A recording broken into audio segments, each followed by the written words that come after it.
Canada থেকে ফেরা সাবেক সংসদ সদস্য সুলতান মোহাম্মদ মনসুর আহমেদকে বিমানবন্দর থেকে হেফাজতে নিয়েছে ডিবি। জিজ্ঞাসাবাদের জন্য নেওয়া হয়েছে ডিবি কার্যালয়। এ বিষয়ে আরও জানাতে ডিবি কার্যালয়ের সামনে থেকে যুক্ত হচ্ছেন সহকর্মী আরিফুর সবুজ।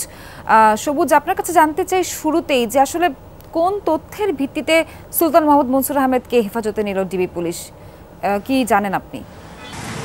সোহার, এখন পর্যন্ত গোয়েন্দা পুলিশের পক্ষ থেকে যেটি বলা হচ্ছে যে বেশ কয়েকটি অভিযোগ রয়েছে সুলতান মনসুরের বিরুদ্ধে এবং এই অভিযোগগুলোর কারণেই মূলত আজকে কানাডা থেকে ভোরে তিনি দেশে ফিরেছেন। স্যান্ডেলিনা সো, রূপচর্চায় আভিজাত্য।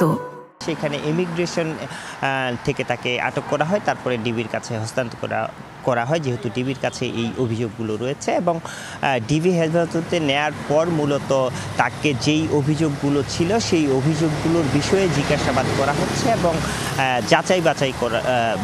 বাছাই করার চেষ্টা হচ্ছে বা যাচাই বাছাই করা হচ্ছে এবং এরপরেই আসলে সিদ্ধান্ত নেওয়া হবে তাকে ছেড়ে দেওয়া হবে নাকি তাকে গ্রেফতার দেখানো হবে। যদিও এখন পর্যন্ত আমরা যতটুকু জানতে পেরেছি তার বিরুদ্ধে আসলে এখন পর্যন্ত কোনো মামলা হয়নি বা আগে কোনো মামলা হয়নি।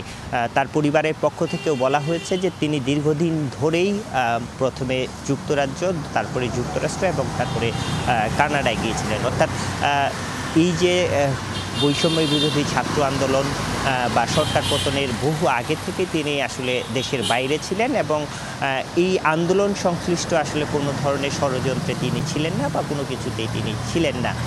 কিসের ভিত্তিতে আটক করা হয়েছে তার পরিবারের পক্ষেও আসলে এখন পর্যন্ত তারা নিশ্চিত করতে পারছে না। সব কিছু মিলিয়ে বিষয়টি হয়তো কিছুক্ষণের মধ্যেই গোয়েন্দা পুলিশের পক্ষ থেকে নিশ্চিত হওয়া যাবে। তারা জিজ্ঞাসাবাদের যে কার্যক্রমটি সেই কার্যক্রমটি চলমান রয়েছে।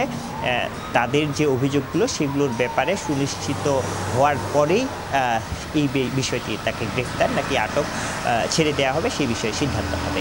সোহার, আবারও আপনার কাছ থেকে আপডেট জানবো। সবুজ, ধন্যবাদ আপনাকে।